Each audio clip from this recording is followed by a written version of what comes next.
Friends, welcome to the 186th session of Legal Empowerment Through Interaction lecture series. As the journey continues, we are getting ourselves exposed to new subjects, or rather the same subject from a different angle altogether. Company law, we did touch upon to a certain extent the sense like corporate insolvency resolution process and things like that, but never we have been reading in the newspapers about mergers, acquisitions, etc. Like some sort of predator doing some sort of what do you call? You feel like a giant jumping on some other small things and eating it up or something like that. That's the picture we get when we hear the term acquisitions, mergers, etc. Today we are going to demystify it. We got a wonderful speaker, the profile of whom we have circulated in our groups. He is Mr. Anand Prasad, sir. He is with us, and today we are also privileged with the presence of Justice Ramkumar sir and of course Virupaksha Gowda sir and all of you wonderful participants who have been in this journey of discovery, enlightenment, and empowerment. This being a thoroughly informal platform, we don't waste time on anything other than waiting for you guys to join in. So over to you directly, answer. Thanks, Shyam. Thanks, Justice Ramkumar, everybody else on the show. Let me try and screen share. I'm not sure I'm going to get it right.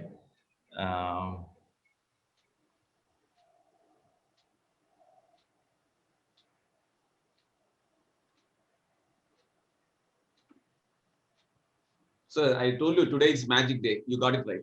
Right. Yes. Right. Let me just jump a few slides. Okay, so let me sort of give a bit of a background. I think just to make it more interesting, if you make it highly technical, it requires actually corporate lawyers to be able to follow exactly what is being said. So let me try and make it sort of more personalized. So I actually started legal practice in 1991, a few years ahead of many of you, I would imagine, on this call. And I started off as a Supreme Court stroke corporate litigation lawyer. This was 1991. The economy had just about begun to evolve with the liberalization of the Indian economy, and then it went on expanding, and new things began to happen in the area of law. So until then, being a lawyer in India just meant that you were a litigator. So you're a disputes lawyer of various kinds, civil or criminal. Those were the two broad distinctions. There were no other categories. And there were maybe a handful, maybe 5, 10, 15 lawyers in Bombay that would sort of go around as corporate lawyers. Those are more, in my head, more capital market kind of lawyers, not the kind of corporate lawyers that you get in India today. But when I transitioned, and this was in 95, 96 is where I transitioned from being a litigator to a corporate lawyer. And in full disclosure, I must say that as a young litigator, I made very little money. It seemed that being a corporate lawyer would make you more money. So that was the primary reason for my transition. And when I got in there, what the guys on the corporate side were doing, and in those days, there were also a lot of international firms that were very active in the Indian market. What they were doing sounded or felt completely like Greek or Chinese or Mandarin to me. It was very difficult to understand because I had come from a mindset, like I'm sure most of you are, is to look at statutory provisions, to look at how they're interpreted, to look how to apply them, look at contradictions, look at supporting case law, etc. And that's the way sort of lawyers are typically trained, including law schools in India. But when I went here, it was a bit of a shock to me because I had expected some of that to continue. What I found is that there was a massive transition from looking at the technical aspects of law to trying and understanding how the business worked.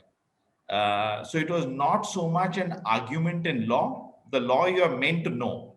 So it is in the background, but how do you, in that legal background, take judgment calls on business issues? So what do you do? How do you do it? So an easy example to sort of share over there is that as a litigator, when I'm looking at a lease agreement, I'll say, all right, this is the law. The clauses in the lease agreement are meant to be decided by the client in terms of market standard. But essentially, as a lawyer, I would not give input on the commercial clauses. I would essentially focus on Is it going to be legally enforceable, not enforceable? Are there better ways to do it from an enforceability perspective? And to, to sort of sanitize it from a perspective of, do whatever provisions do you have over there, are those legally valid? So that was how I would see the limited extent. As a corporate lawyer, you suddenly decided that I could actually give inputs onto how much, and I'm taking this example of a lease agreement because most of us know it fairly well. But essentially, you would give inputs onto what should be the security deposit. Should it be 1 month? Should it be 2 months? Should it be 3 months? If there's a default, what should be the interest be in terms of penal interest? What should, including some would go to say that what should be the monthly rental be in this particular area at this point in time. So now these are not typically things that you expect lawyers to give input to. These are essentially commercial issues that you expect a client or the real estate agent to sort of come up with. But that was the big transition. Now, obviously, when you talk in corporate terms, it's not just as simple as a lease agreement. It's sort of much larger. There are various elements of business that you need to take into account. And the easy way to look at, and while we call it and the newspapers put it as mergers and acquisitions, primarily I would say these fall under the category of acquisitions, where mergers is one of the tools that you use in an acquisition situation. But looking at it in simple terms, what is an acquisition? Acquisition is me going out and buying something. So if I were to buy a car, I go inspect it, I like it, I drive it around, I like it, I buy it. It's fairly simple. What happens when you buy a business is different. So now let's look at, if you are buying, let's say, by way of example, you want to buy a restaurant, which is running business. Now, how do you decide how much do you want to pay when you buy a restaurant? Because it's not as easy as looking at the market value of a car. Car, you'll say, all right, you bought the car at purchase price so much, depreciation so much, what is the external market willing to pay? You have a general sense. But a business is not necessarily like that. So a business will come with various other elements. It'll have what is the revenue like, what are your cost elements when it comes to business, what are your liabilities, has the business taken loans, etc. Who all do you need to pay out? How is the business likely to continue to function in the next 5 years? What is the competition likely to do? So there are a whole host of issues that become relevant. You're going to look at, is the business has a trade name, then is there an intellectual property violation in using that trade name? What are the various elements? What sort of employee issues are there? Has the previous employer sacked people in the past illegally? And will those become liabilities of yours in the future when you buy that particular business? So when you buy a business, it's a much broader sense check that you need to do as against when you're buying a house or when you're buying a vehicle. So that's essentially how you sort of think of it in sort of easy terms when you talk about acquisitions. But this now, there are always two sides, two or more sides in an acquisition.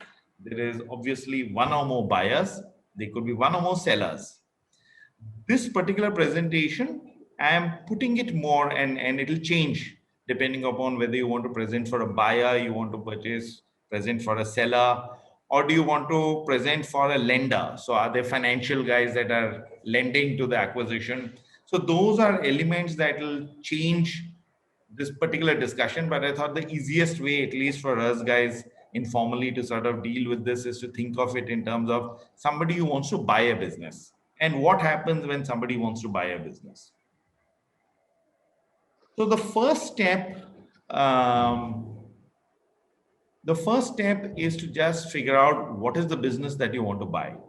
And this is not so much, I mean, lawyers give inputs onto discussions of this nature. Though it is, as you'll recognize, that it's actually not so much to do with the law at all. But the reason why clients ask us to give inputs on things like this is that we have done a volume of deals of this nature. So we will have some sense coming from earlier deals and therefore will be able to give inputs onto market standards. So one of the things that is required of a corporate commercial lawyer, particularly in an M&A kind of deal, is to give commercial inputs for the deal. What should somebody buy a business at? what kind of legal terms should be there. So the first bit you would say is you'll sort of have a conversation with the lawyer, think in terms of what sort of acquisition strategy, what is the kind of target if I want to buy a business, what sort of business should I buy, how will it work for me, is it regulated or unregulated business. Now, to give you an example, everything in India is regulated. But when we say regulated and unregulated, they could be a whole scale that you could actually traverse. So you could have, let's say, if you want to buy a pan vendor, he is highly unregulated, or a vegetable vendor. But if you want to buy uh, a chemical company, it will get subject to factories laws, workmen laws, etc., environmental laws. If you look to buy a telecom company, that is what telecom or an insurance or a banking company, that is what you call regulated. Where the entire business is very closely regulated by a regulator. As against a chemical business where you have to comply, there is not so much oversight that a regulator does on you. In a regulated business, there is a regulator that does oversight. So those are the kind of things that you sort of look at. Is it regulated? It is not regulated. And I'm not, when I say things like this, I'm not limiting myself only to an Indian context. You might actually be doing an acquisition overseas, or somebody from overseas might doing an acquisition in India, or Indian buying another business in India. So it's sort of true for what I'm saying is true for all of these situations. You then, having figured out what you want to do, you look at what is called potential targets. What can I get? And you will look at, in today's world, it is so much more easier. You can gather from public sources information. So let's say I decide that I want to buy a bread manufacturing factory. I look at which are the bread manufacturing factories in the neighborhood, which states are easier to work in, what is a better marketplace, and therefore I will start narrowing down from the hundreds of bread manufacturers in India to say 5 or 10. And then I will look to have initial conversations with the owners of these facilities. Now, obviously, when you can't just pick up the phone and cold call somebody and expect them to respond. So very often what happens is, as a part of this entire discussion and analysis, you will find there are investment bankers or advisors or accountants that are doubling up as investment advisors. The poorer term to use for people like this is broker. But when you talk large amounts of money and when you talk companies, broker becomes an investment banker or a merchant banker or something like that. But that's who you get in to help you broker or facilitate a deal. That intermediary has conversations both with yourself, because you explain what you want, goes out, has discussions with the prospective sellers. You also don't know which seller is wanting to sell, which seller is not wanting to. You want to test out what sort of price is available. So that's the process that happens. And there is, once you narrow down a list of people that you want to look to buy, you then do a sense check. You do a Google search. If this is a listed company, you can go to the SEBI site and you can check them out. You can go to the company's own website and check out some information that they put out in the public space. So this is a very, very basic first step when you do an acquisition. Now, this is immediately followed by, once you have figured out, you have had initial conversations, you say, all right, X is the guy that whose business I want to buy. You start that conversation with X. Now, the first few elements that happen is you discuss what kind of pricing will X want to sell at. You figure out whether I like that pricing or not. And you get information about the business. Now, this might be information that is not in the public space, that might be more privately held by this business, but they will give you information on a non-binding manner. This is where you might also sign a non-disclosure or a confidentiality agreement, just to sort of be able to analyze that basic level of information. And very often, this is not necessarily the case, but very often what would happen is, following this conversation, there will be a meeting of minds on the kind of price, and you would put together a term sheet of kinds. Now, you might call it a term sheet or an MOU, which is a memorandum of understanding. Very often, these are non-binding documents, but it shows what is there in the minds of the two sides, and the non-binding MOU or the term sheet will actually have a provision that says that this is a non-binding term sheet and it can't be enforced. The only exception might be confidentiality and dispute resolution provisions. Now, this term sheet will now talk about how are you going to buy the business? Are you going to buy shares of the company? Are you going to buy 100% of the shares of the company? Are you going to buy a majority of shares of the company? Can you actually take over the company by buying less than 50% but gaining control of the company? Or are you going to do what is called an asset sale, or in legal language, very often it is called a slump sale? So is that what you're going to do? Are you going to do a slump sale? Are you going to buy not the company, but the business itself? So those are elements that you sort of thrash out at this very early stage, and it's not necessarily binding. Parties tend to change how they want to structure the deal based on further information that comes through. You then talk about how do you want to make the payment. Now, which is why I started off saying there's a difference between buying a car and buying a business.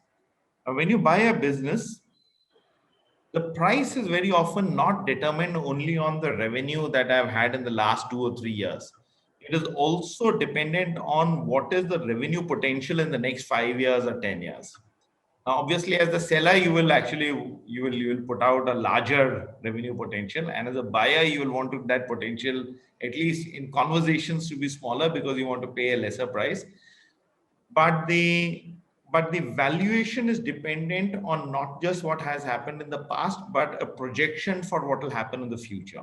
And that is what is called a valuation exercise, which they are formal valuers for businesses that actually undertake this exercise based on prospects for the company. Now, when they do this valuation exercise, they also take into account what is the marketplace going to look like, what is competition going to do, is regulation likely to change or not. So a whole host of different things they are taken into account when they do an valuation exercise. Now, the tricky part over here is that valuations, I mean, sadly, I've seen courts give greater weightage to valuations of this nature for businesses. Now, I have seen variations in valuations where somebody values a certain business as 15,000 crores, and another person is saying that actually the valuation is minus 500 crores. So they can be massive differences in valuation just because a small little assumption that you have for the business going forward changes. It need not be. You might be agreed on 97% of the things that a business will do or will not do. They might just be a 2 or 3% change, but that could bring about huge valuation gaps. Now, when you have these valuation gaps, there's no meeting of minds. So a typical mode for getting two people to actually get together and agree that let's do this deal regardless of the fact that we have a difference in valuation. So one person may value a business at 100, another person might say 150, and the 150 is obviously the seller. So the seller will say, look, in the next 3 or 4 years, this is how the business will perform. So you have to give me 150 today. The buyer will say, look, I understand about the past, but I don't agree with you as to the future that it will do 150. So there is a valuation mismatch. And when you have valuation mismatches, again, something that you will very commonly see in acquisition deals is that there will be something called an upfront payment. So there will be a lump sum that you will give right in the beginning. And there will be what is called a deferred payment or what is called an earnout.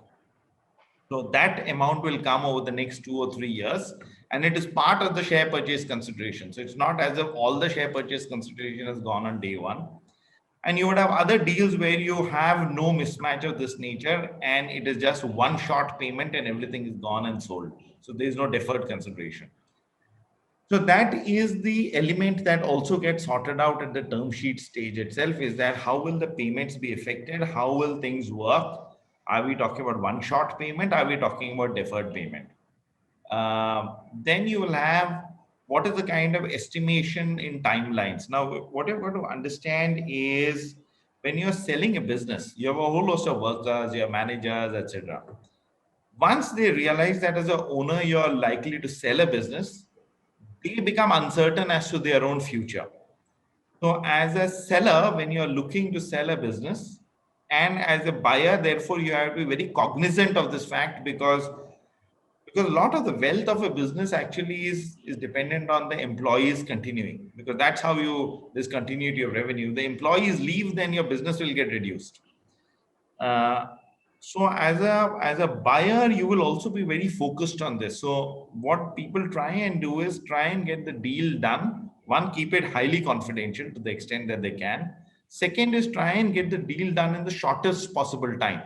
Now, it's not only employees, but it is also like employees. They are third-party vendors that will become uncertain about their payment. There will be banks that will have a issue with, are you going to sell your business? How am I going to get paid? Things of that nature.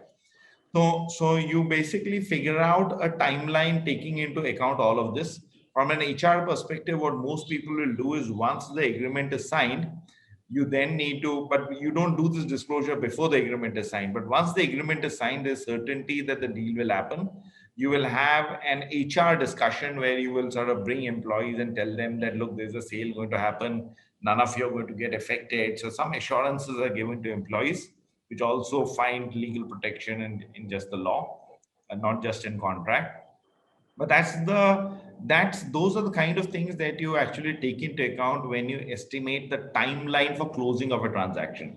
Now, here is a phrase that I use, which is closing, and I don't know how many of us on the call understand fully. And the term is used differently at different situations. So it's something like, the Hindus have a concept called dharma. It changes every time you use it. So closing is a term that is similar. It changes dependent on the context that it is used. But essentially, when you sign a contract, which is a binding contract, you call it typically an execution. Some will call it closing, but you will call it an execution of transaction documents. And when you actually sell, when you effect the sale of the business, you transfer the business or you transfer the shares or you get paid for it, that is typically called closing. And like I said, in case of a deferred payment, you might have multiple closings. So you might not just have one, but you might have two or three closings. But that's what, again, you determine is that what is the timeline for closing of the transaction. Like I alluded to earlier, what is the quantum of shares that you will buy? Will you buy fully? Will you buy majority stake?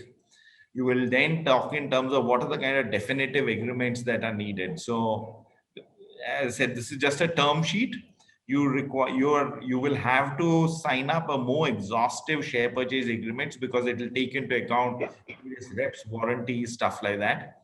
If you are going to buy only a portion of the shares, then you will also want a shareholding agreement to be entered into with the sellers or any shareholders that survive post the closing.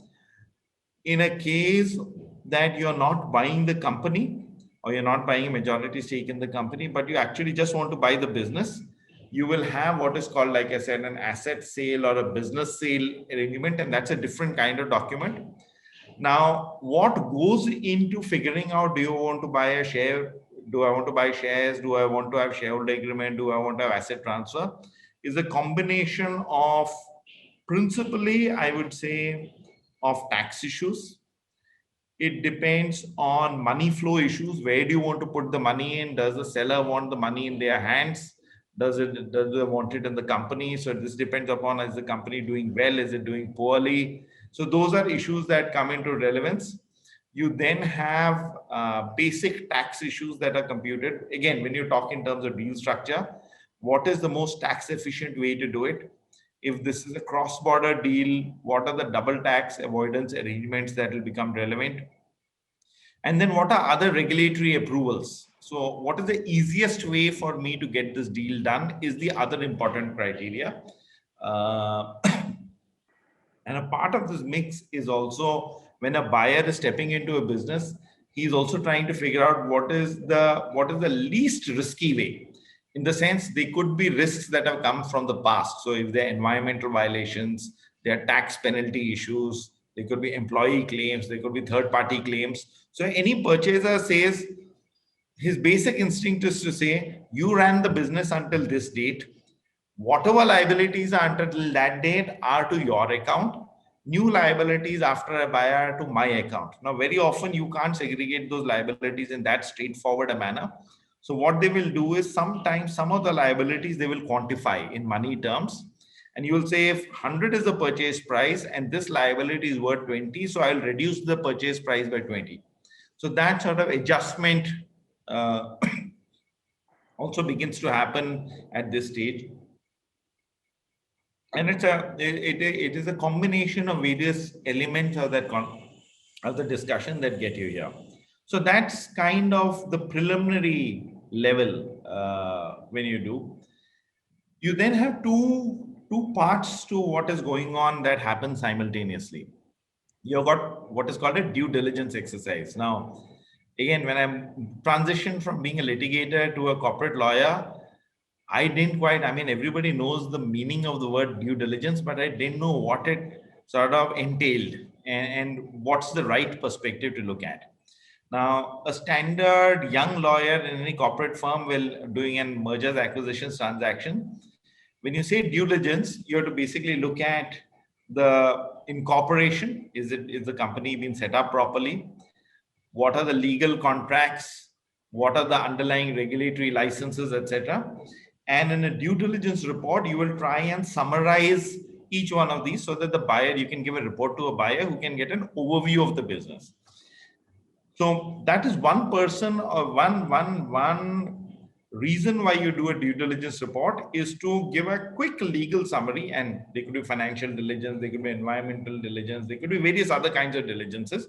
But as lawyers, we tend to do the legal bit. So it is to, in a small report, give to a prospective buyer a overview of what this company is, what are the contracts that is subject to, what are the legal regulations it is subject to. So somebody gets an overview. But there is one other element of what a due diligence does, and sometimes many people tend to miss out. The Indian lawyers have become more sophisticated with this over with passing of time. Is that you start identifying, not you just don't use the diligence exercise to create a summary of the business. You start identifying risk issues and risk mitigation strategies. So let's say I'll give you a typical example. Let's say that you have illegally sacked somebody and there is a court case going on and the company is embroiled in that court case. Now, your diligence exercise will identify it. A typical summary will just say this is what the case is. But and most sophisticated M&A lawyer will say, all right, this is the case. How can we resolve it? So once you buy the company, what are your options to resolve it? Should you get the seller to close this dispute before you sell? So do you want it as a condition precedent, or something that you're willing to take it after you step in? And are you in a better place to handle this sort of settlement discussion? And therefore, this risk analysis also has an element in terms of how it impacts the price of the purchase. So that's the other element. I just give a small example, but you could have operational licenses that have lapsed sometimes. You could have, if a business is running on a land, there could be land title issues. The buyer will have to say, am I willing to continue the business regardless of the title risk, or do I want to secure my title risk? Sometimes from a business perspective, it is better to allow the title risk to ownership title risk to exist and just continue to run the business. Sometimes it is important. It is possible sometimes that the seller is able to run with unclear title, but when you as a buyer step in and buy that business, suddenly the guys who are disputing your title may become more aggressive. So those are elements that you sort of need to take into account when you identify those risks. You have to figure out how are you going to deal with each of those risks, and that's the big element. There's also, as I said, all these, how do you deal with all these risks also will have a cost or a price factor. You will then factor that into either a purchase price, or you might even factor it into deferred payment. So for example, let's say there is a tax claim. It is also very common for you to identify that there is a tax claim, and it is you would say, all right, 100 is the amount that I have to pay to you as sale price, but I will put 20 of that 100, which is equivalent to the tax liability, into what is called an escrow. So a bank or a third party will hold this money. We will wait out for 3 years.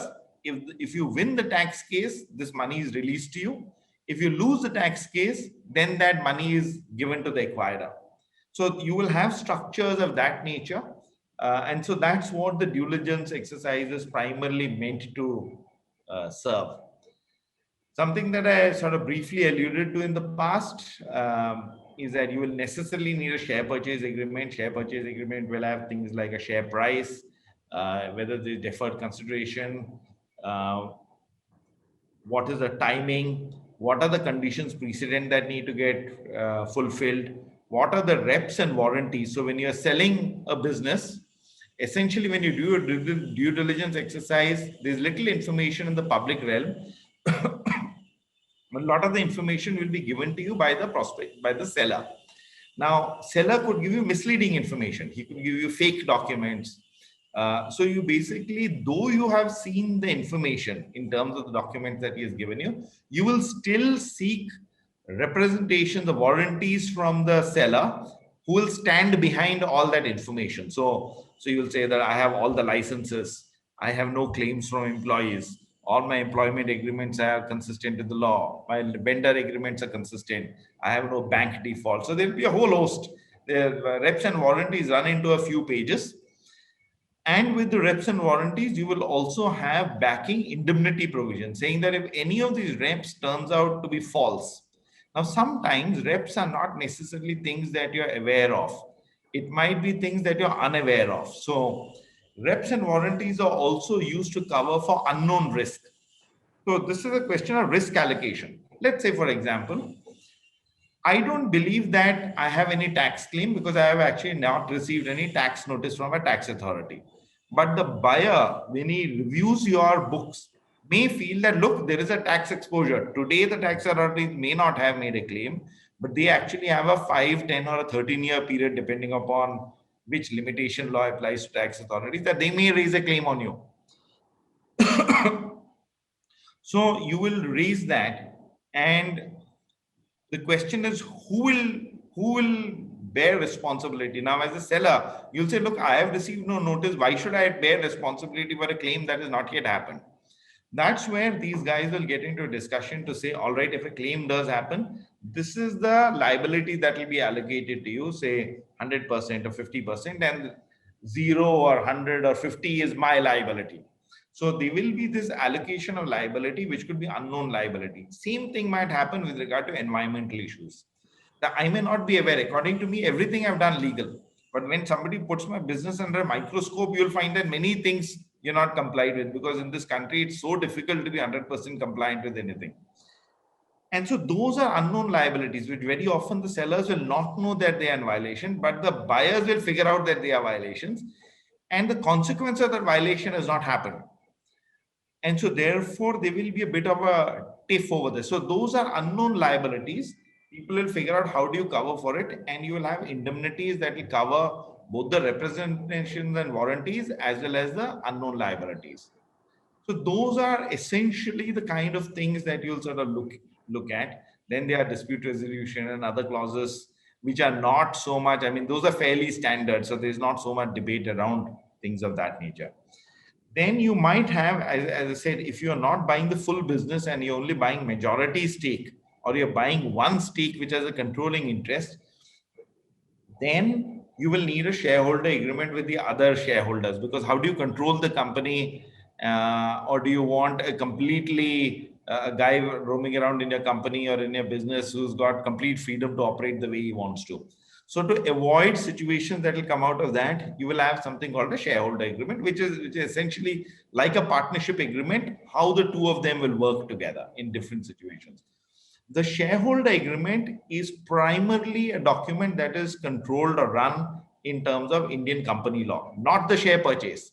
The share purchase essentially is an agreement run by contract law, which is consistent with contract law. Shareholder agreement, essentially every clause of the shareholder agreement, you have to make sure how does it operate in a company law situation? Is it consistent with the articles of association of the company or not? And so that requires a fair degree of close handling.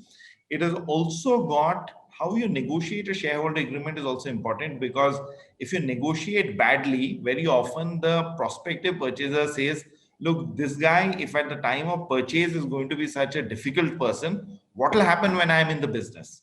So there is you have to negotiate tactfully is the way I would put it. Some other lawyers will take the viewpoint that no, you negotiate very hard. I think when you negotiate very hard, you piss off the other side, and they become wary and suspicious of you. It puts your entire transaction under some sort of threat.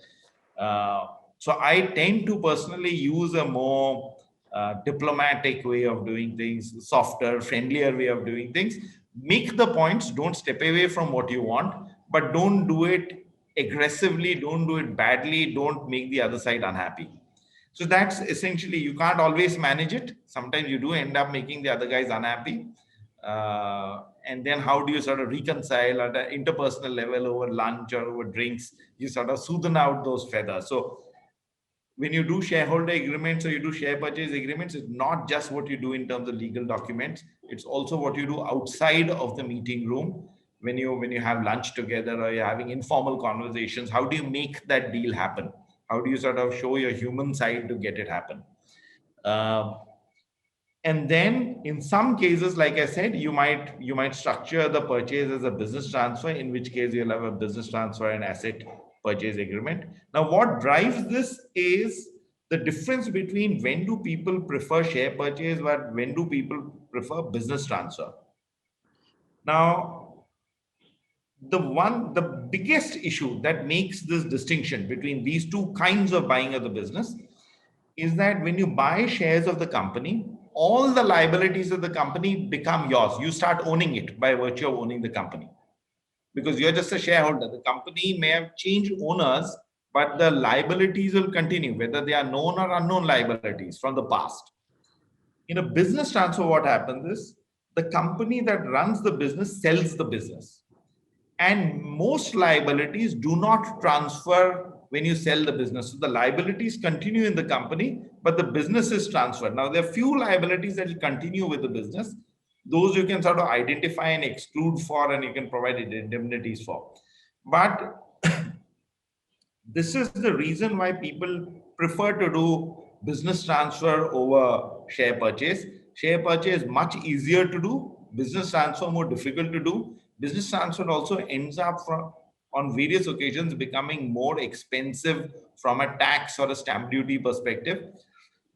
But then it minimizes your risk of unknown liabilities. So you will find most cases businesses are purchased by people buying shares, but sometimes people are willing for a tax inefficient structure just because it leaves behind unknown liabilities. And so that's the reason why you pick this.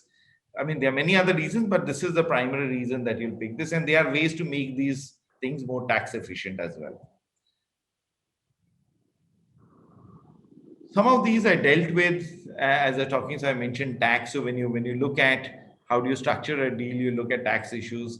If you have somebody is buying, there's an overseas buyer, an overseas seller, or you are buying overseas, then you will have FEMA, or what we call exchange control issues, whether approvals are required from government or from the RBI, whether there are sector limits on. So if you want to buy an insurance company, presently you can buy no as a foreign buyer no more than 49%. The government has decided to increase it to 74, but that law has yet to change.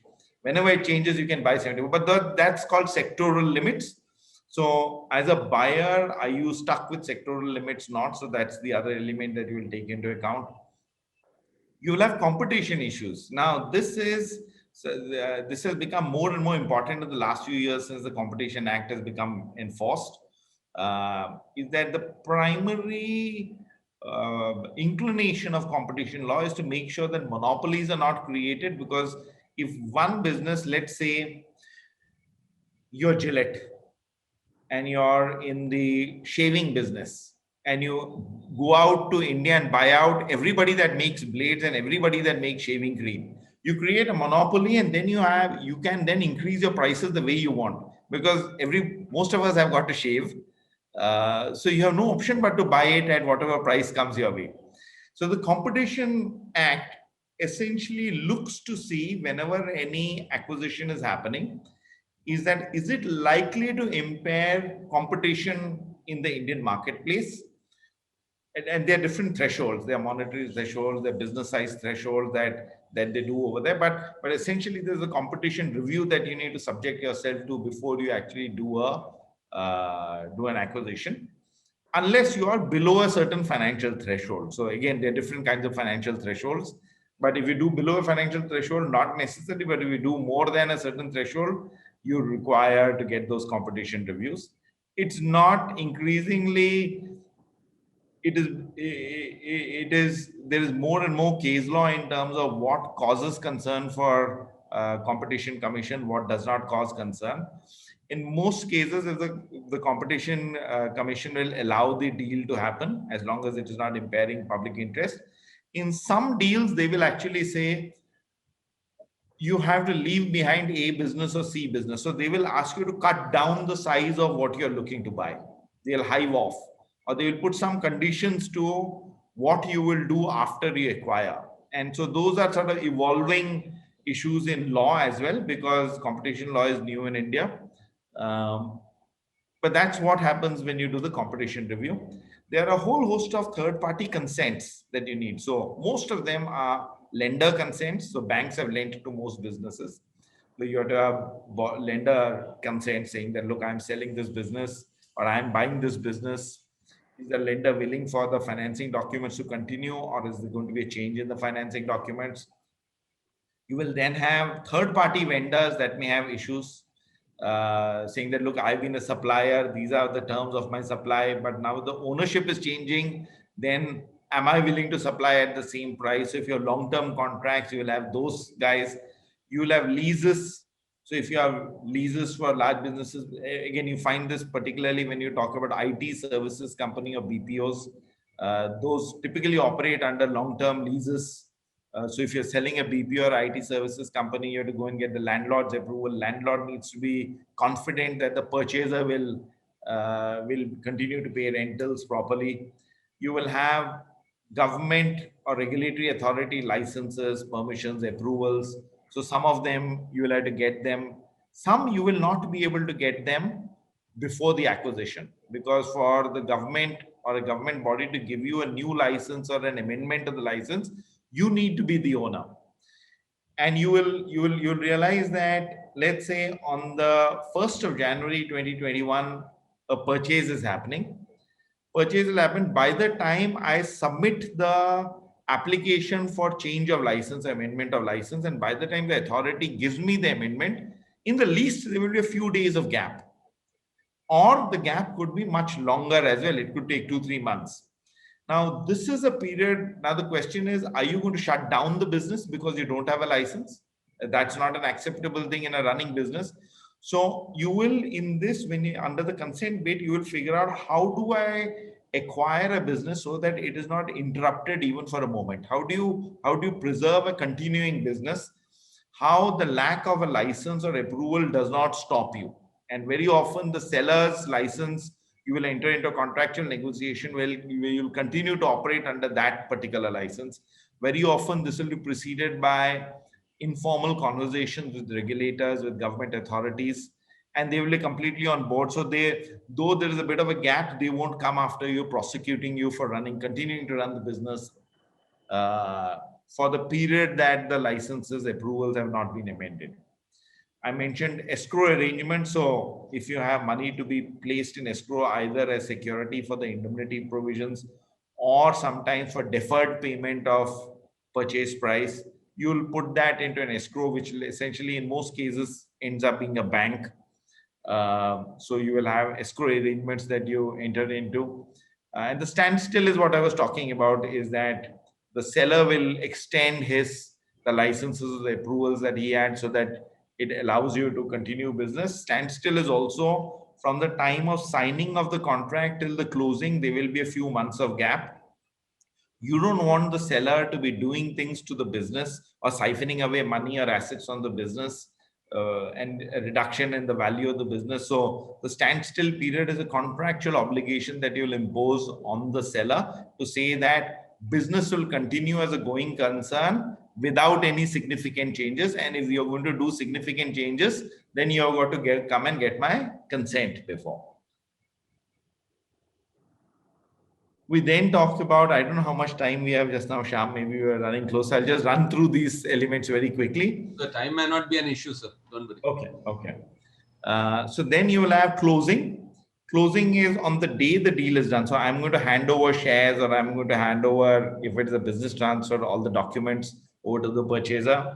The money is going to be transferred. So closing will typically happen on one particular day. It could, in the old days, it would happen in a room where everybody would gather together. There will be 30, 40 people of different kinds, because closing will have third parties, banks, etc., come and sign off on documents. You'll have the purchasers, the sellers. There might be more than one shareholder. So if it's a family of people that are selling shares, then there will be those guys in the room. Closing will also require, if you're buying a company, the board of directors will undergo a change. So all that will also happen on the same day. So simultaneously, within a space of 3 or 4 hours, the money will hit the seller's account, and the resignations from the board will be given, share transfer deeds will be handed over, and anything else that is required at closing, so if an escrow arrangement is required, that will happen. So those are the sort of larger things for closing. Post closing, so once closing has happened, what are the kind of things that you will actually do?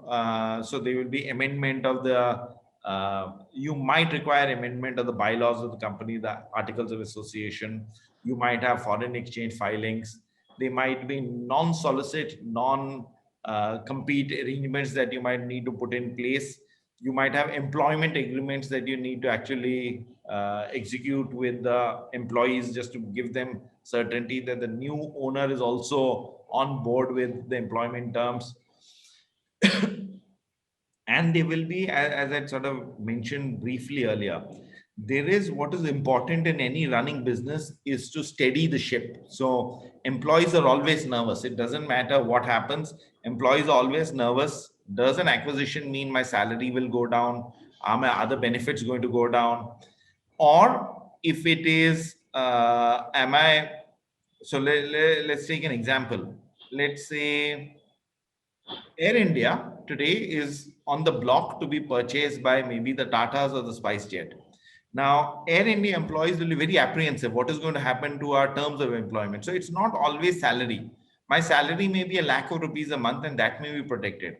But I may have 60 days of leave. SpiceJet, are you going to make it 30 days of leave? I may have medical benefits that I'm entitled to if I fall sick. Are you going to bring that down? So those are kind of things that that take place. They will also be when a SpiceJet or a Tata buys Air India. They will also be, you'll obviously combine the businesses. It won't be run as two businesses. What about inter-se seniority? So SpiceJet has got a managing director, Air India has got a managing director. In the combined entity, who's going to be managing director? Or who's going to be chief financial officer? Who's going to be the auditor? So those are a whole host of things, because there is duplication of roles. And so people are very apprehensive of what is going to happen to them, what is going to happen to the seniority. So people will be there for 20 years. Am I going to be now looked as a fresher, or is my 20-year seniority going to take, are you going to take it into account in the combined business? So those are elements that you will need to deal with. Obviously, you have to prepare for this before closing, but immediately after closing, and sometimes even before closing, you will have what is called town halls with employees. You might have town halls with vendors, essentially to give them certainty so that guys relax, business is going to be as it is. Sometimes business may not be as it is. Sometimes you may actually want to let go of some employees, in which case to those employees you will say, look, we have no option, there's duplication, there's too much manpower, but here is a severance that I'm going to give you. So those are the kind of transparent discussions that happen immediately post closing. And it's not just employees, it could be other vendors, it could be third parties, people of that nature. So until now, what I spoke about was slightly, it didn't take into account the fact, are you a private company or a public company or a listed company? So whatever I spoke till now is applicable to everybody. The rules slightly change when you talk about a publicly listed company, i.e. the shares are listed on the stock market. So there are one or two things that become important when you buy a publicly listed company. One is when you buy and if you're going to buy a majority of stake, or if you're going to take control of a company, you are likely to have to make what is called an open offer to the public to say that, look, I will buy shares from you. And there's a pricing formula. One of them is transaction price at which I bought from the seller, but they could be other means. So 6-month high and low, average of 6-month high and low, average of 2-week high and low. So there are various pricing, and you'll say highest of that price is what you will offer to the public shareholders. Now, the reason why this happens is that public shareholders have very little visibility on what is happening to a company. They have some visibility because essentially they're financial investors, they don't have a stake. So the purpose of the securities regulation is to protect public shareholders who don't have much of a handle into what is happening in the business. Sometimes they don't have much visibility. Many of us, when we invest in stocks or shares, we actually invest on tips, or we invest on sentiment. We don't actually look at the true nature of the business. So the purpose of the SEBI regulations is to protect people like us as the public at large. So there is therefore part of that protection mechanism is to say that you will have to buy from the public at large shares. So you'll have to take them out. Now, when you take out public shareholders, the one thing to be careful of is that, so there are 2 or 3 things to be careful of. One is that when you buy from public, you don't end up with more than 75% of the shareholding. If you end up with more than 75% of shareholding in a listed company, you will be forced to actually bring back your shareholding to 75 or less, because under SEBI rules, at least there has to be a 25% float. So public shareholders need to be having a 25%. So that's one element that you need to take care of when you think in terms of how much do I buy, what is the kind of public offering that I make, does this deal work in this circumstance or not, and therefore you'll structure it accordingly. The one other element, and I said, when you start off a deal, you do an MOU or do an LOI, or letter of intent. When you buy a public company, typically you will not do an MOU, or you will do an unsigned document, because the obligation to make a public offer happens when you have an understanding. You can have an agreement or an understanding to buy more than 25% of the shares, or when you have an understanding to buy, to take over control of a company. So you avoid that step. Your idea is the day I sign a share purchase agreement, that is the day that I need that, and there's a 4-day period. That's when I should make the public offer. The obligation should not trigger when I just sign an MOU, because I don't have a deal with the guy, but I'm now forced to buy from the public. So people would avoid signing an MOU. There might be a legal debate over whether an MOU will trigger an open offer requirement or not. But at least in my experience, nobody's taken the chance in law. Everybody takes, and so that's what corporate lawyers do. We don't say, no, MOU will not trigger an open offer requirement, because when you say open offer, you have to buy at least 26% of the public shareholding. You don't want to do that. You don't want to commit that money unless you have a deal at hand with the promoters who are selling out. So most lawyers will tell you, don't sign an MOU, don't sign an LOI for a public shareholder, public purchase, listed company purchase. The third element that is important when you buy listed companies is, like I said, there's the due diligence process where the promoter opens up everything to you. Now, now in a private company, that is not a problem. In a publicly listed company, there are 2 issues. Publicly listed companies are required to make available on the stock exchange any price sensitive information. So there's an obligation of the company itself if there's anything that is going to alter the price. And under the insider trading guidelines, there is a restriction on a purchaser or even a seller in dealing with shares on the basis of undisclosed price sensitive information.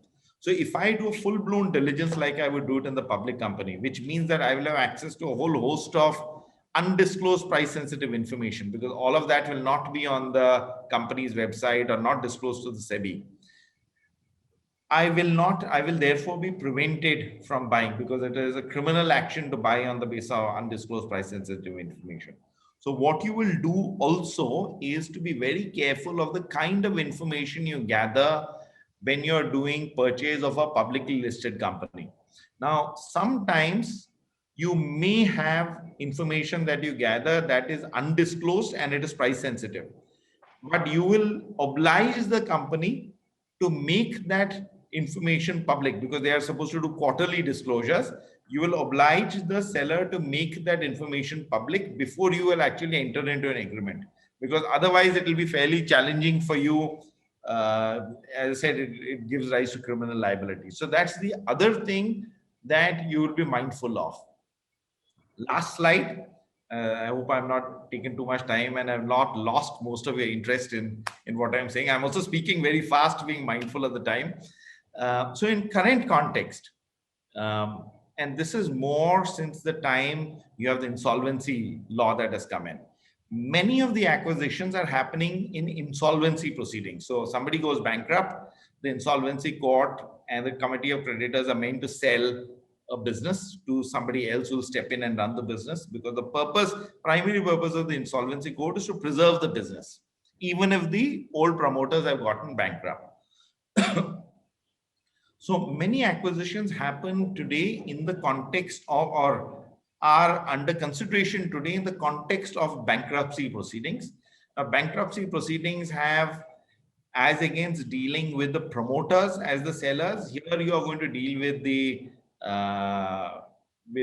resolution professional and the committee of creditors. Your deal will need to get approved by 2/3 of the committee of creditors. And then there is a legal NCLT process before you end up buying. But what is different from just a one-on-one acquisition deal is that a deal that happens through the NCLT is somewhat of an auction process. So there are bids, there are multiple acquirers that will participate or prospective acquirers. They will all state a price and the committee of creditors will pick one of those that they consider is the most beneficial. So that's the other context, and some of the basics of what I described in the earlier slides will continue to remain the same. It is just how do you give effect to some of those will undergo a change when you go through an NCLT process. So that kind of was a quick summary of what happens in the acquisition space. I hope I didn't bore many of you. I hope it was of value, but do feel free to ask questions if you would like.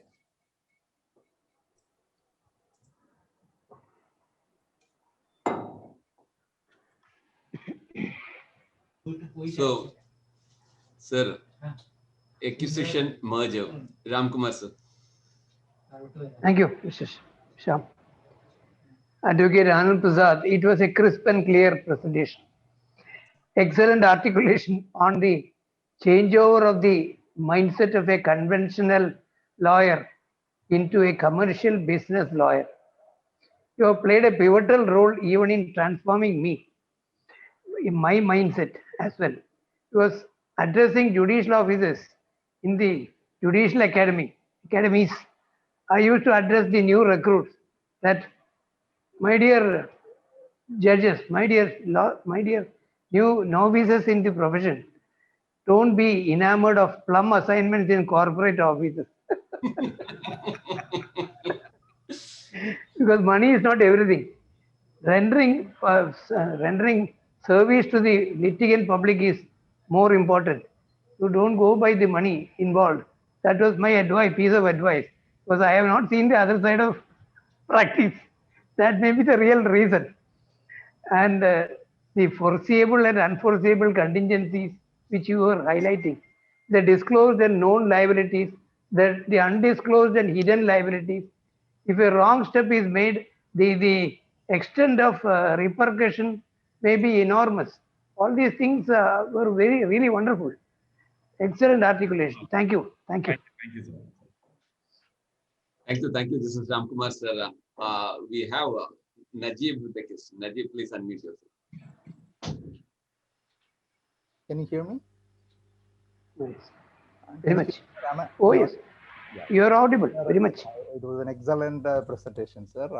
My question is as a liquidator. See, if in a liquidation is taken up as an ongoing concern, is it a merger and acquisition possible? Can be looked into? That is one of my questions. And the second was that in the case of smaller companies, I mean, is it required that this cumbersome procedure of all these amendments, so like a home merger sort of a proceedings, can it also be looked into?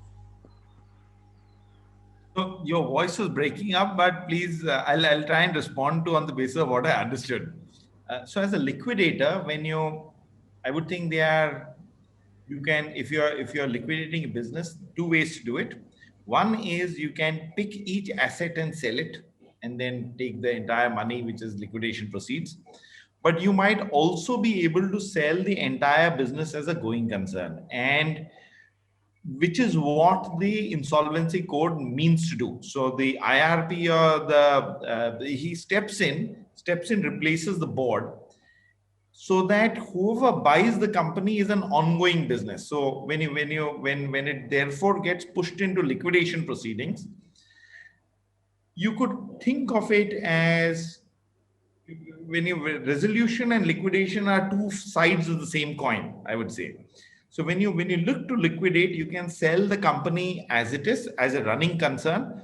Only issue that will come in your way is, how do I make sure that the company is continuing to operate and it doesn't come to a standstill? Because when it comes to a standstill, its value will automatically drop, because then you're left with just hard equipment or contractual arrangements that you can pass on to a buyer. So I would think that much greater value in selling it as a going concern, in which case thinking or expertise in terms of how do you run the business, and therefore you can bring in other advisors to help you run the business. And if that doesn't happen, even in liquidation proceedings, say resolution doesn't work, you get pushed into liquidation just because you can actually break up the businesses into smaller businesses sometimes. So let me give an example. There's a real estate company that I know that is undergoing liquidation. There's a lot of court case going on. It's presently pending in the Supreme Court. For both the resolution as well as the liquidation, the options were, do I sell the entire business, that is the commercial business, the real estate business, the infrastructure business, all consolidated, or do I spin them off? Do I sell the infrastructure separately? Do I sell the commercial business separately? Do I sell entertainment separately? Do I sell residential separately? And the liquidator will look at, how can I get the greatest value? Now, if you don't sell the businesses as it is in a real estate company, then what you're selling is you're selling the land and you're selling unfinished buildings on top of it. Now you can imagine that while cement cost you money, while steel cost you money, but in an unfinished building, those are actually junk value. In fact, somebody who takes over that asset has to spend money to remove those buildings and remove that steel. So when you break up the business into just hard assets and look to sell them, the value diminishes substantially, as against when you sell it as a going concern. I'll give you another example, and it was something that I faced with in a telecom business. So this is mobile business.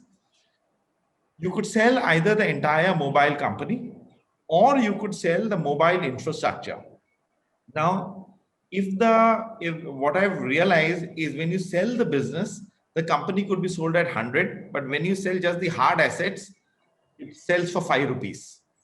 That is the kind of difference that you have when you just look to break up and sell dysfunctional assets versus when you sell the business itself. I don't know.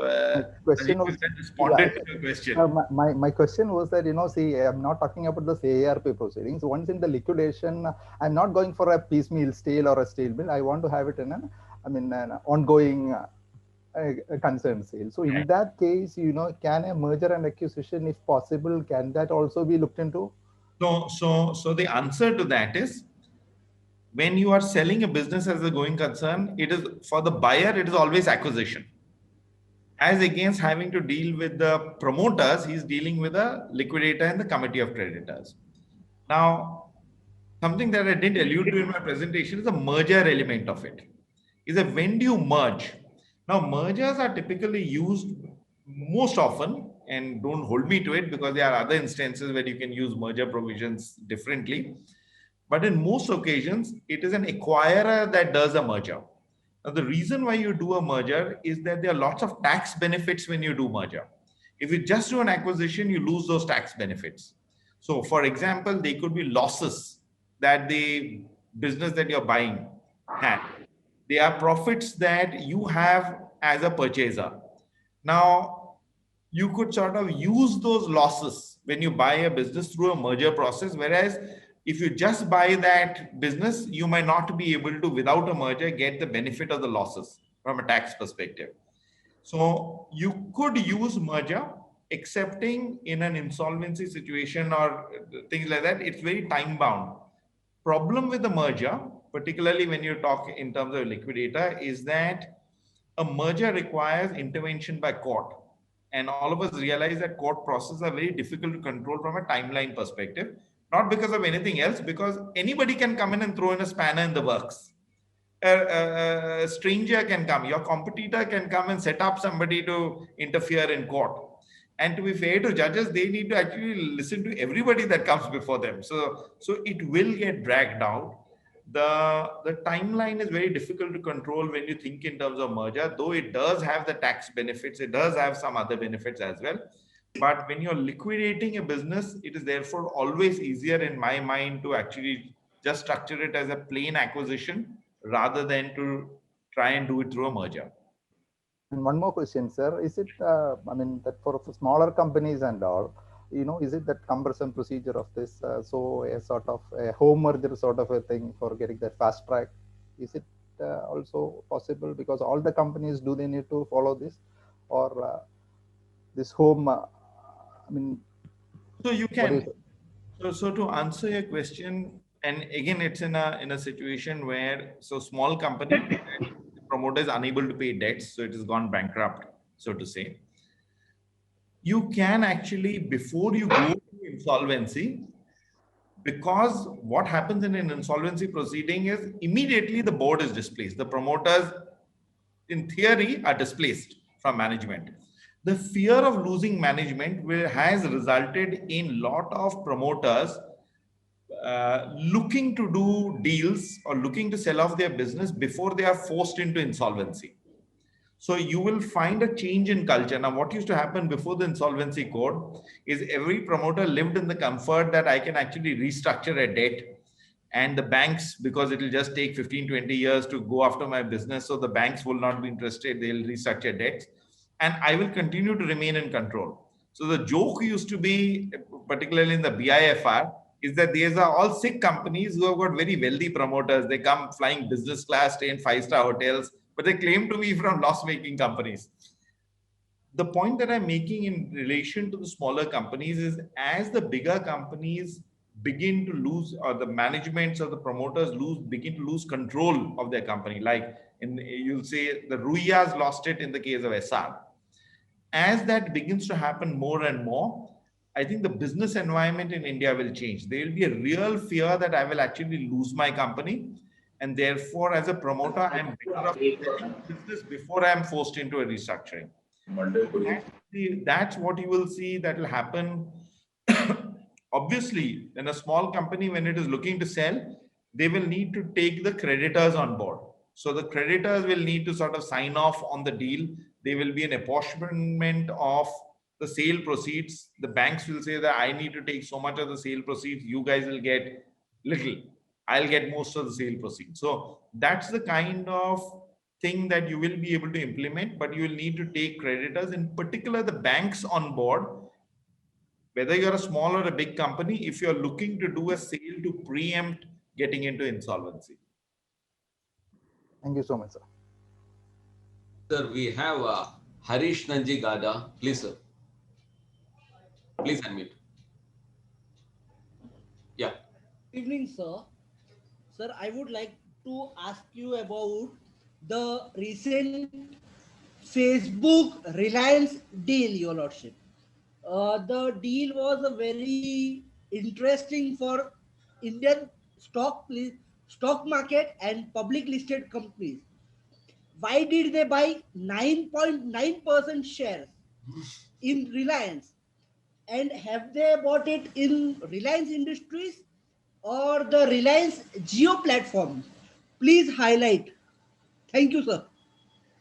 So like a true pro lawyer, I was not involved in that case, so everything that I read was from the newspapers.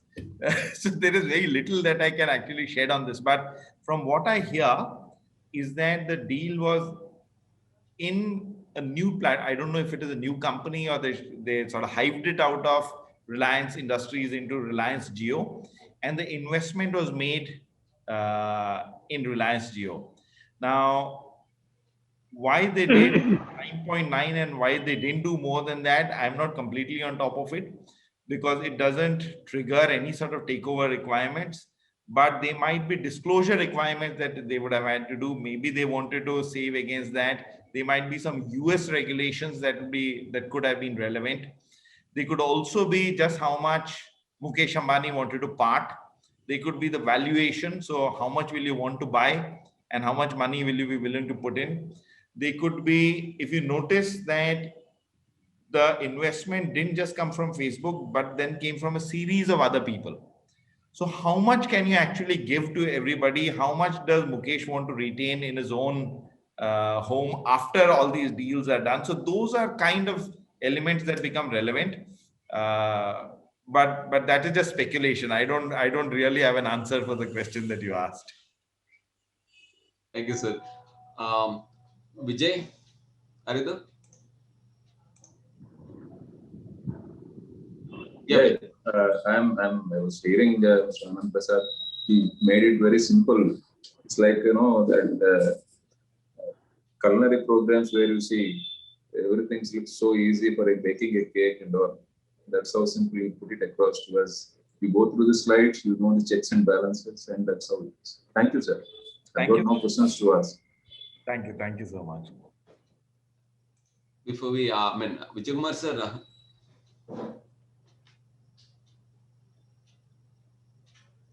I think Shyam, there were some questions in the chat. Yeah. About Naveen's question. I think immediately after Vijay Kumar sir, I'll attend to that. Naveen has put. I called Naveen. He said he's outside. He may not be able to put it, so I'll put it across to you, sir. Vijay Kumar sir. A really wonderful brainstorming session. I would like to hear much on the ecosystem of NCLT and NCALT, and along with the JV is ecosystem which India and foreign countries are having. That is having wonderful relevance, and I hope that you are the right person to submit my request for taking 2 more classes. Really wonderful, sir. So we have booked you for the next 2 classes as well. That's wonderful, Vijay Kumar sir. Yeah. Continued participation is assured. Assured. I'll be happy to. But just in terms of just responding to your questions, sir, on the NCLT, NCALT environment. So initially, as corporate lawyers, we didn't react very well to something like that, because essentially what we saw was you had something called the Company Law Board, which you didn't think of very highly. And there was a reclassification of the Company Law Board as the National Company Law Tribunal. And that's what happened. The people remained the same, the infrastructure remained the same. But slowly over a period of time, that is evolving. It hasn't evolved to the level that we would like to, but it has begun to evolve. So you'll find the sophistication levels going up. Judges, because they are focused on now, and there are more benches that are getting created. So around the country, with greater experience, even if you started off as civil lawyer, as a constitutional lawyer, with more cases like this coming in, you've begun to understand the phrases. Now, very often what happens is, phrases that are used in this sort of business commercial context, most ordinary judges find it difficult to even grasp. I mean, it is, so how do you understand things when you use terms that sound like Greek? But now increasingly with the passage of time, I think judges are becoming better at it. They're making a genuine effort at doing what they are. I think the problem sometimes comes at the NCALT level, where you have constitutional judges that come in now. They are dealing with constitutional matters, or they are high court judges. For them, and as you realize from this presentation, a lot of M&A corporate law lies in a space that most of us as ordinary civil criminal constitutional lawyers don't deal with. And so for them to make the transition becomes harder, and particularly when you're retired post 65 or 62, when you come to these fora, it becomes hard for you to learn new things at that point in time. So that's a bit of a challenge that happens at the NCLT, NCALT. But most judges, I would say, are fairly open to listening to what needs to be done. They're appreciative of what's going on. They're willing to learn. So I would say that clearly over the last few years, you can see the level of sophistication going up, and it's just a natural path. I mean, you can always criticize a forum for what it has, but we have no other option. It's not as if we have hundreds of judges in India that are completely on top of the corporate commercial world. So that's not true. So we are doing what we can, I would say. So the system is evolving, not slowly, it's evolving fairly quickly. Our judges are hardworking guys.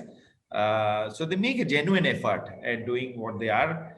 And I would say in a few years, we'll have fairly robust NCLT and NCALTs in operation. Absolutely. Sir, Thanks a lot, sir. coming to the questions in the chat box, sir, by Naveen, the Companies Act 2013 has attached a lot of importance to promoters, rightly so, from the safety of shareholders. However, is not the importance to promoter in some sense against the concept of company being distinct from promoters, shareholders, and founders? Very good question. And true. So let me give you just philosophy behind some of these changes. So essentially, when you look at company law as it evolved, you could set up a company distinct in terms of liability from the shareholder. And those were in the early days of English law as private companies. Now, when you transform from private companies to public companies, the early days would have seen specific people who understand the business investing in those companies. And so when you have 10, 15, 20 people, by definition, more than 50, you'll become public. So when you have careful investors in your company, they actually understand your business. They require full disclosures. They are direct contact with the promoters, and they make those investments. But what has happened in the last, I would say 30, 40 years, is two elements have happened. A company is not run only with shareholder money. It is also run with bank money. And bank money is your and my money because we deposit in banks. A company also, and I'm not talking necessarily of the listed ones, but you will find more and more investors as funds come in, or mutual funds come in, or private equity funds come in.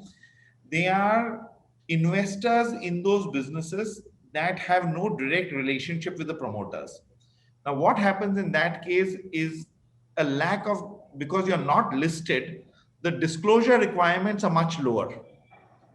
And so therefore, how do you protect the investor who is one step away from the promoter? Even the guys who know the promoter fairly well, the promoter may hide important information from them. And as the sizes of the businesses have grown, if you 30 years back, the size of a company was much smaller. Today, 100 crores effectively means not much.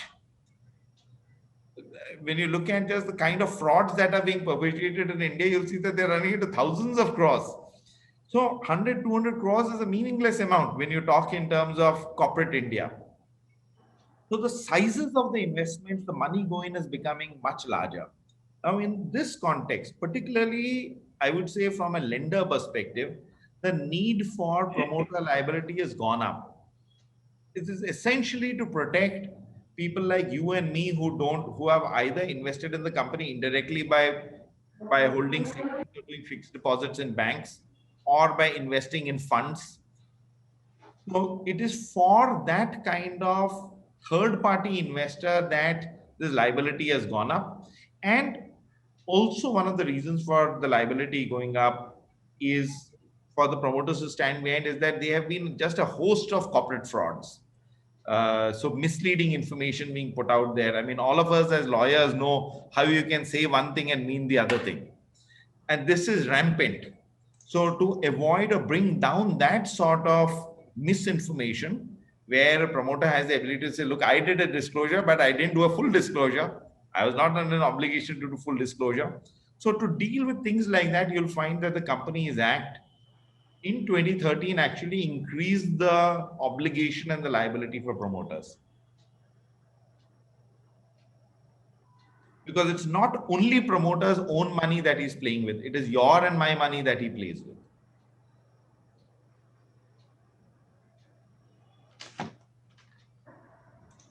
I think one more thing he has posted, sir. I mean, that is, can you throw some light on the interplay between shareholding, share purchase, and share subscription agreement? When would more than one of them come together? Maybe a bit off the subject, but still. No, completely happy to take it.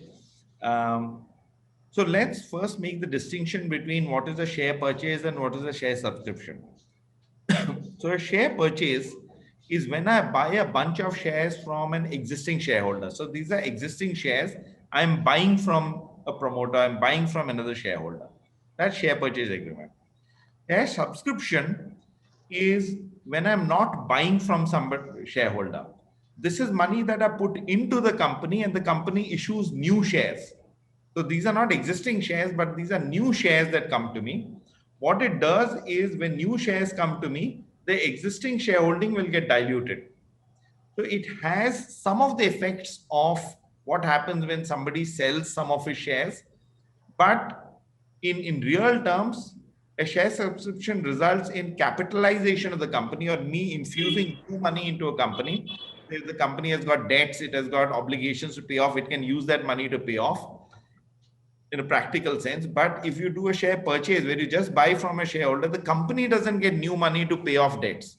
So that's the primary distinction that I would say between share purchase and share subscription. A shareholder agreement becomes relevant if you have two or more shareholders in a company and the two or more shareholders want to coordinate how they want to run a company. So you might have, there is no need for shareholder agreement if each shareholder has their own shareholding and they don't want to coordinate amongst themselves.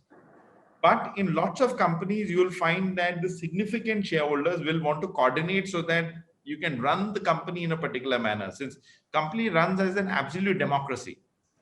So there is no good or bad, there is no morality, there is no ethics. So whoever owns the maximum shares brings that vote to the shareholder meeting and they carry the day. So it is a purer form of democracy than democracy as we see it in any country when you talk in terms of sovereignty. And so therefore, to be able to have that kind of power, you'll find shareholders will enter into shareholder arrangements. Shareholder arrangements also become relevant when, let's say, there is a big shareholder and there's a small shareholder. Now, the small shareholder will say, look, if you are going to, and in a share purchase context, in an acquisition context, because you have more than 51% shareholding, the 49 may become useless because, like in a general election, it's like first past the goal post. At 49%, it's only 2% away from the 51. But your rights are significantly reduced. One will become a member of parliament or an MLA, but the other fellow will be a loser just because of the virtue of that small difference.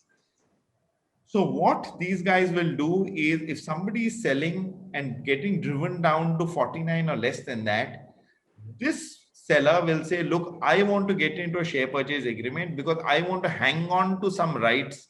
And those rights should be more than the kind of rights I will get under just Companies Act. So Companies Act also gives minority shareholder protection, but I want more than that. So very often you will find when people are selling shares and they're getting driven down to minority positions, they will enter into share purchase shareholder agreements where they will acquire a greater level of rights than you will have merely as a shareholder who doesn't, minority shareholder who doesn't have a shareholders. So very often this will mean how many seats will I have on the board? If the board by majority is taking some decisions, can I veto some of those decisions? So those are the kind of issues that you'll find that will figure in shareholder agreement. And these are not standalone shareholder or joint venture agreements. I'm talking of it in the context of an acquisition. Sir, one question that has been put by Tushar, I don't know, I mean, any general comments predictions on current and expected M&A activity in healthcare space. In which case? Healthcare space.